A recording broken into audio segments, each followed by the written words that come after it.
ನಾರಾಯಣಂ ಗುಣೈಸ್ತರ್ವೈರ್ತೀರ್ಣಂ ದೋಷವರ್ಜಿತಂ ಕೇಯಂ ಗಮ್ಯಂ ಗುರುಂಶ್ಚಾಪಿ ನತ್ವಾ ಸುಪ್ರಾರ್ಥ ಉಚ್ಯತೆ. ಓಂ ಅಸಾತೋರ್ಮ ಜಿಜ್ಞಾಸ ಓಂ. ಇದೆಲ್ಲ ಗೊತ್ತಾದರೆ ದಾಸರ ಹಾಡುಗಳೆಲ್ಲ ಗೊತ್ತಾಗುತ್ತಾಗ ಏನಂತ ಅಂಬಿಗ ನಾನಿನ್ನ ನಂಬಿದೆ. ಪರಮಾತ್ಮ ನಾವೇನೋ ಅವನೇ, ಅಂಬಿಗನೂ ಅವನೇ, ದಾಟ್ಸೋನೂ ಅವನೇ, ಮುಟ್ಸೋದು ಅದೇ, ಬೈಯೋದು ಅವನೇ. ಇದು ಭಾರಿ ವಿಶೇಷವಾದ ಅಂಶ. ಅದು ಇಟ್ಕೊಂಡು ದಾಸರು ಬರೀತಾರೆ. ಸುಮ್ಮನೆ ಯಾವುದೋ ಅಂಬಿಗ ಅಂತ ತಿಳ್ಕೊಂಡು ಮಾತಾಡ್ಬಿಟ್ರೆ ಕೆಟ್ಟೋಗ್ಬಿಡುತ್ತೆ. ಅನಿಯಮಃ ಯಾವತ್ ವಿರೋಧ ಅದಾಯಿತು. ಯಾವುದು ಅಧಿಕಾರಂ ಆಯಿತು. ಓಂ ಅಕ್ಷರಧಿಯಂಚದು ಅವಿರೋಧ ಸಾಮಾನ್ಯ ತದ್ಭಾವಾಭ್ಯಾಂ ಔಪಸದವತ್ ತದುಕ್ತಂ. ಓಂ ನ ಚ ಅಸಮತ್ವೇನ ವಿರೋಧೋ ಭವತಿ. ಬ್ರಹ್ಮದೀತ್ವಾತ್ ದೋಷಾಭಾವ ಸಾಮ್ಯಾತ್ ಉತ್ತಮೇಭ್ಯೋ ಅನ್ಯೇಷಾಂ ಭಾವಾಚ್ಚ ಔಪಸದವತ್ ಶಿಷ್ಯವತ್ ಉಕ್ತಂಚ ತುರಶ್ರುತೌ. ನಾನಾವಿಧ ಜೀವಸಂಘಾ ವಿಮುಕ್ತೌ ಚೈವ ತೇಷಾಂ ಬ್ರಹ್ಮಧಿಯಾಂ ವಿರೋಧಃ ದೋಷಾಭಾವಾತ್ ಗುರುಶಿಷ್ಯಾದಿಭಾವಾತ್ ಲೋಕೋಪಿ ನಾಸೌ ಕಿಮು ತೇಷಾಂ ವಿಮುಕ್ತೇಃ ಇತಿ ಚ. ಇನ್ನೊಂದು ಪ್ರಶ್ನೆ ಕೊಟ್ಟವನೊಂದು ಹೇಳ್ತಾರೆ. ಅಕ್ಷರಥೀಯಾಂತ ವಿರೋಧ ಸಾಮಾನ್ಯ ತದ್ಭಾವಾಭ್ಯಾಂ ಔಪಸದವತ್ ತದುಕ್ತಂ. ಓಂ ತಚ ಅಸಮತ್ವೇನ ವಿರೋಧೋ ಭವತಿ. ಮೋಕ್ಷದಲ್ಲಿ ಆನಂದ ತಾರತಮ್ಯ ಇದೆ ಅಂತ ಹೇಳಿದರು. ಅಂದರೆ ಅವರು ಹೇಳಿದರು ಆನಂದ ಸಾಮ್ಯ ಇದೆ ಅಂತೇಳಿ. ಆನಂದ ಸಾಮ್ಯ ಇದೆ ಅಂಥೇಳಿ ಕಾರಣ ಕೊಟ್ಟರು. ಏನು ಕಾರಣ ಕೊಡ್ತಾರೆ ಗೊತ್ತಾ? ಮೋಕ್ಷದಲ್ಲಿ ಆನಂದದಲ್ಲಿ ವ್ಯತ್ಯಾಸ ಇದ್ದರೆ ಕಡಿಮೆ ಅವ್ರದ್ದು ದುಃಖ ಆಗುತ್ತೆ, ಹೆಚ್ಚಾದವರು ಹೊಟ್ಟೆ ಉರಿಯುತ್ತೆ. ಆದ್ದರಿಂದ ಏನು ಮಾಡಬೇಕಲ್ಲಿ? ಸಂವಾದ ಆನಂದ ಇದೆ ಅಂತ ಹೇಳಿದ್ರು. ಅವ್ರ ವಾದ ಇದೆ, ಇವತ್ತಿಗೂ ಅದನ್ನೇ ಹೇಳೋದು ಅವರು. ಅದಕ್ಕೆ ಹೇಳ್ತೀವಿ ಇಲ್ಲ, ಏನಿಲ್ಲ ಅಲ್ಲಿ ಆನಂದ ಸಾಮ್ಯ ಇಲ್ಲ, ಆನಂದ ತಾರತಮ್ಯನೇ ಇದೆ. ಹಾಗೆ ವಿರೋಧ ಬಂತಲ್ಲ ಅವರಲ್ಲಿ, ಮೇಲೆ ಕೆಳಗೆ ಅಂತ ವ್ಯತ್ಯಾಸ ಆಗೋದಿಲ್ಲ. ಯಾಕೆ? ಅಸಮತ್ವೇನ ವಿರೋಧೋ ಭವತಿ ಬ್ರಹ್ಮಧೀತ್ವಾತ್. ಅದ್ಯಾವುದು ವೈಕುಂಠ ಲೋಕ, ಅದು ಅಪ್ರೋಕ್ಷ ಜ್ಞಾನಿಗಳು, ಪರಮಾತ್ಮ ಮನಸ್ಸಿದೆ. ಆದ್ದರಿಂದ ದೋಷ ಬರೋ ಚಾನ್ಸೇ ಇಲ್ಲ. ಮುಕ್ತಿಯಲ್ಲಿ ದೋಷ ಹೇಳಿಬಿಟ್ರೆ ಮುಕ್ತಿನೇ ಅಲ್ಲ. ಡಿಸ್ಚಾರ್ಜ್ ಮಾಡಿ ಇನ್ನೂ ರೋಗ ಇದೆ ಡಿಸ್ಚಾರ್ಜ್ ಮಾಡಿದ್ರೆ ಅದು ಯಾವಾಗ? ಪೇಷಂಟ್ ಇದ್ದಿದ್ರೆ ಸತ್ವೇಲ್ ಮಾಡಿ ಬಾಡಿ ಡಿಸ್ಚಾರ್ಜ್ ಅಲ್ಲ, ವ್ಯಕ್ತಿನ ಡಿಸ್ಚಾರ್ಜ್ ಮಾಡಿ ಏನರ್ಥ? ಅದಕ್ಕೆ ಪೂರ್ತಿ ವಾಸಿಯಾಗಿದೆ. ಕೆಲವು ಸತ್ತು ಇನ್ನೂ ವಾಸಿ ಬಿಡೋದಿಲ್ಲ. ಅವನ ಪ್ರಕಾರ ವಾಸಿಯಾಗಿರುತ್ತೆ, ಅವ್ರು ಬಿಡೋದಿಲ್ಲ. ಇದು ಸ್ವಲ್ಪ ಇದೆ, ನಾವು ಇನ್ನೊಂದು ಅಬ್ಸರ್ವ್ ಮಾಡಿ ಆಮೇಲೆ ಕಳಿಸ್ತೀವಿ ಅಂತ ಹೇಳಿ. ಇವ್ರು ಅಬ್ಸರ್ವ್ ಮಾಡಿದ್ರು ಪೇಷಂಟ್ ಬರಲಿ ಅಂತ ಅಬ್ಸರ್ವ್ ಮಾಡೋದಲ್ಲ, ಅಬ್ಸರ್ವ್ ಕೆಲವರು ಮಾಡ್ತಾರೆ. ಕೆಲವರು ಹಾಗಲ್ಲ, ಇಲ್ಲ ಇಲ್ಲಿ ಹೋದರೆ ಮತ್ತೆ ಸಮಸ್ಯೆ ಬರುತ್ತೆ ನಿಮಗೆ, ಪೂರ್ತಿ ವಾಸಿ ಮಾಡಿಕೊಂಡೇ ಹೋಗ್ಬೇಕು. ಅದು ಹೇಗೋ ಆ ರೀತಿಯಲ್ಲಿ ಅಲ್ಲಿ ಡಿಸ್ಚಾರ್ಜ್ ಮಾಡಿದ್ರೆ ಪೂರ್ತಿ ವಾಸಿ ಇನ್ನೂ ಹೋಗ್ಬೋದು ಅಂತ ಕಳಿಸ್ಬಿಡ್ತಾರೆ. ಮೋಕ್ಷಕ್ಕೆ ಎಲ್ಲ ದೋಷ ಅಂದರೆ ರೋಗ, ಎಲ್ಲ ರೋಗ ಇದ್ದಾಗ ಭವ ರೋಗ ಇದೆ. ಪೂರ್ತಿ ವಾಸಿ ಆದಮೇಲೆ ಮಾತ್ರ ಅಲ್ಲಿ ಹೋಗೋದ್ರಿಂದ ಅಲ್ಲಿ ಕಾಮಕ್ರೋಧ ಬಂದರೆ ಏನರ್ಥ? ಅದು ಮೋಕ್ಷನೇ ಅಲ್ಲ. ಅದರಿಂದಾಗಿಯೇ ಅದು ಸರಿಯಲ್ಲ. ದೃಷ್ಟಾಂತ ಕೊಡ್ತೇವೆ, ಎಷ್ಟು ಚೆನ್ನಾಗಿದೆ. ಔಪಸದವತ್ ಶಿಷ್ಯವತ್, ಔಪಸದವತ್ ಶಿಷ್ಯವತ್. ಅದರ ಅರ್ಥ ಏನು ಅಂದರೆ ಎಷ್ಟು ಸರಿಯಾಗಿ ಅರ್ಥ ಮಾಡ್ಕೋಬೇಕಲ್ಲ. ಗುರು ಶಿಷ್ಯರು ಇದ್ದಾರೆ, ಗೊತ್ತಾಯ್ತಾ? ಗುರು ಜ್ಞಾನ ಇದೆ, ಶಿಷ್ಯರಿಗೆ ಗುರು ಜ್ಞಾನ ಬಗ್ಗೆ ಅಸೂಯೆ ಬರುತ್ತಾ? ಬಂದರೆ ನಿಮ್ಗೆ ಜ್ಞಾನ ಬರುತ್ತೆ, ಇವರಿಗೆ ಜ್ಞಾನ ಬರೋದಿಲ್ಲ. ಆಮೇಲೆ ಏನಿರಬೇಕು ಅವರಿಗೆ? ಭಕ್ತಿ ಇರುತ್ತೆ, ಸಂತೋಷ ಪಡ್ತಾರೆ, ಒಳ್ಳೆ ಸಂತೋಷ ಪಡ್ತಾರೆ ಹೊರತು. ಯಾಕಂದ್ರೆ ನಮ್ಗೆ ಒಳ್ಳೆ ನೆನೆ ಸಿಕ್ತು ಅಂತ ಹೇಳಿಬಿಟ್ಟು. ಇಲ್ಲದವ್ರು ಏನಾಗುತ್ತಿತ್ತು ಅವರಿಗೆ? ದುಃಖ ಇಲ್ಲೇ ಇಲ್ಲ. ಔಪಸಾದರ ಶಿಷ್ಯ ಅಂತ ಅರ್ಥ. ಶಿಷ್ಯನಿಗೆ ಗುರು ಎಂದೂ ಕೂಡ ಗುರು ಸಾಮ್ಯ ಬಯಸೋಕ್ಕೆ ಇಷ್ಟಪಡ್ತಾನ? ಕೊಡೋದು ಸಮಾನ ಆಸನಲ್ಲಿ ಕೂಡಕ್ಕೆ ಇಷ್ಟಪಡೋದಿಲ್ಲ. ಸಾಮ್ಯ ಬಯಸ್ತಾನ? ನೋವಾಗತ್ತಾದ್ರಿಂದ ಅವನಿಗೆ ಇಲ್ಲ. ಆದ್ದರಿಂದ ಮುಕ್ತಿಯಲ್ಲಿ ತಾರತಮ್ಯ ಇದ್ದರೂ ಕೂಡ ಸೋತ್ತಮರೆಲ್ಲ ಗುರುಗಳಿದ್ದ ಹಾಗೆ, ಇವರೆಲ್ಲ ಕೂಡ ಶಿಷ್ಯರಿದ್ದ ಹಾಗೆ. ಏನಾಗೋದಿಲ್ಲ ಅವರಿಗೆ?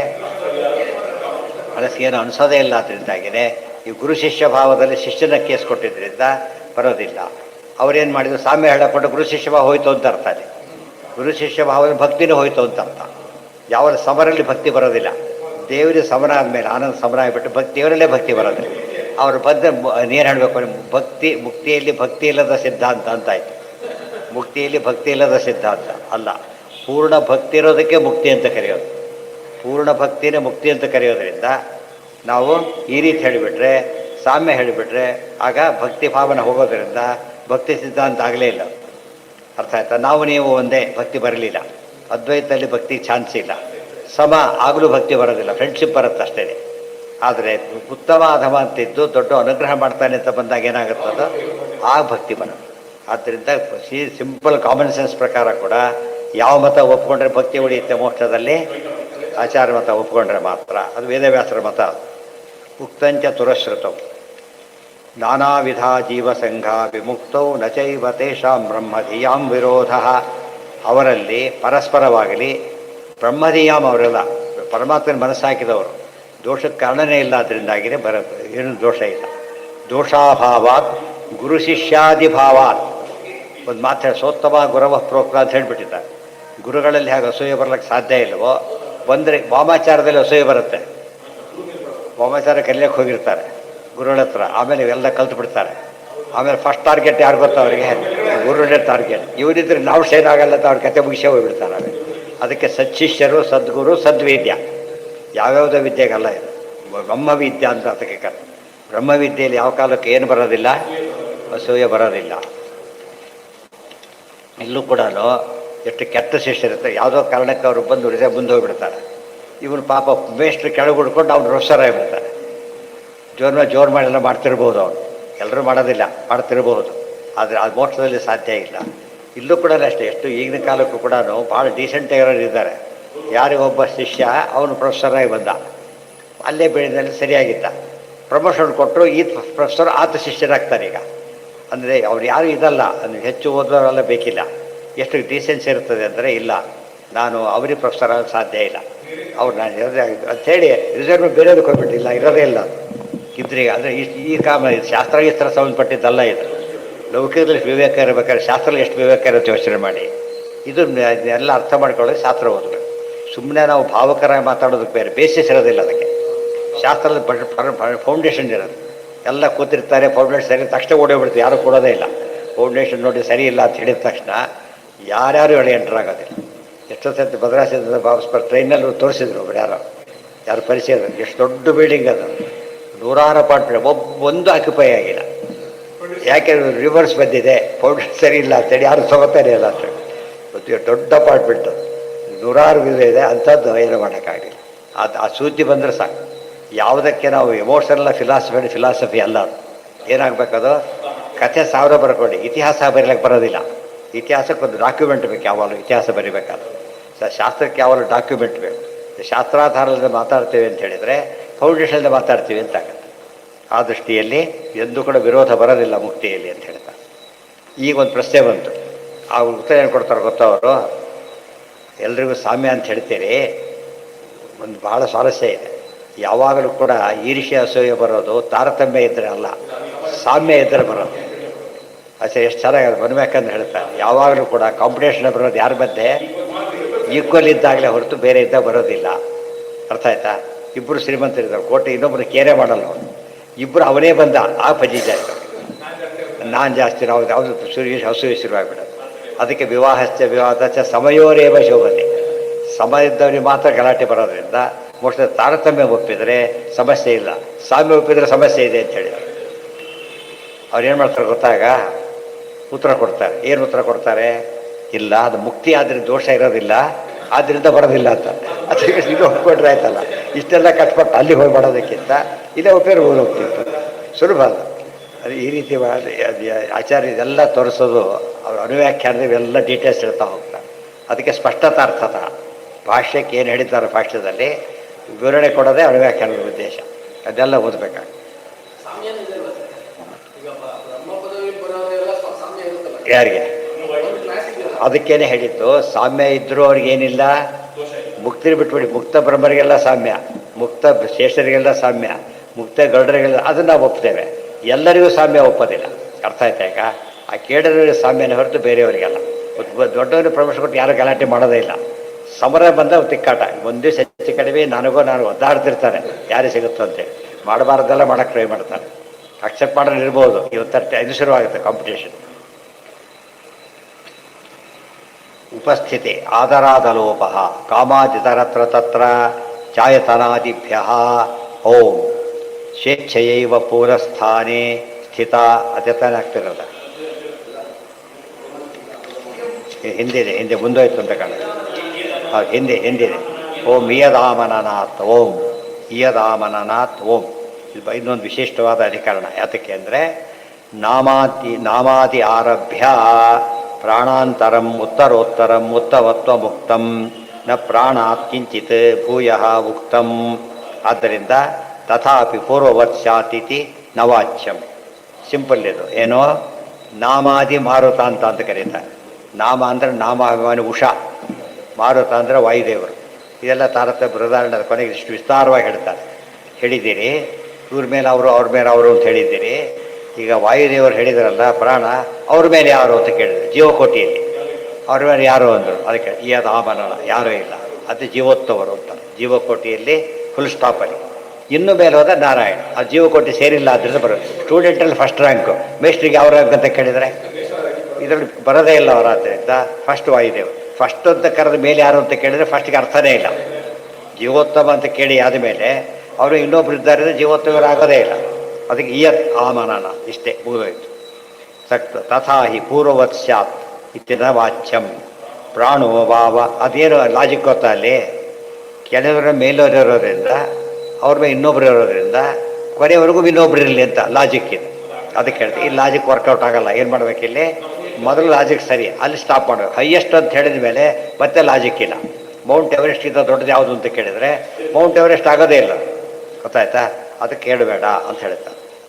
ಪ್ರಾಣೋ ಭಾವ ಪೂರ್ವೇಭ್ಯೋ ಭೂಯಾನ್ ಸರ್ವೇಭ್ಯೋ ಭೂಯಾನ್ ನಹಿ ಪ್ರಾಣಾದ್ ಭೂಯಾನ್ ಪ್ರಾಣೋ ಹೇವ ಭೂಯಾನ್ ತಸ್ಮಾತ್ ಭೂಯಾನ್ ನಾಮ ಇತಿ ಕೌಂಠರವ್ಯ ಶ್ರುತೇ.